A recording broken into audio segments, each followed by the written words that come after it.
হচ্ছে নারীর সত্য যুগে যুগে অছি লেখা কেবে সে শাশু কেবে সে নরন্দ বহু রূপ হুয়ে দেখা 15 দিনରୁ ଦିନଟେ ପଛରେ ମୁହଁ ଫୁଲେଇକି ବସିବେ ସତ୍ୟ ନିଜ ଘର ସରିଗଲା ପରି ଏମାନେ ବାପ ଘର ଚାଲି ଯିବେ।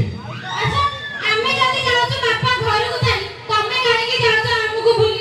ଆରେ ଅନ୍ତ ଫଳି ଯିଏ ଜନ୍ମ ଦେଇଛି ତାକୁ ବନଉଛ ଘରର କାମ ବାଲି। ଆଜ୍ଞା ସବୁ ପୁଅ ନୁହେଁ ସ୍ତ୍ରୀ ବୋଲକରା ବାପା ମାଙ୍କୁ କରନ୍ତି ପର। ଆପଣମାନେ ଚିନ୍ତା କରନ୍ତୁ ଆଜ୍ଞା ସବୁ ପୁଅ ନୁହେଁ ସ୍ତ୍ରୀ ବୋଲକରା ବାପା ମାଙ୍କୁ କରନ୍ତି ପର।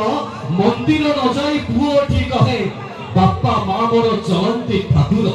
ଆଚ୍ଛା ଏ ଭାଇ ମାନଙ୍କର କେତେ ପୁଅ ଅଛି ହାତ ଟେକି କୁହ, କେତେ ପୁଅ ଅଛି ହାତ ଟେକି କୁହ ବାପା ମାଙ୍କୁ କରୁଛ ପୂଜା? ସମସ୍ତେ ପୂଜା କରୁଛ? ଆରେ ସେଥିପାଇଁ ପରା ଆପଣଙ୍କ ଚନ୍ଦ୍ରଶ୍ରମରେ ବିଛଣା ହେଉଛି ସଜା। ଶୁଣ ଆଜ୍ଞା ହାତ ଟେକିବା ତ ଅତ୍ୟନ୍ତ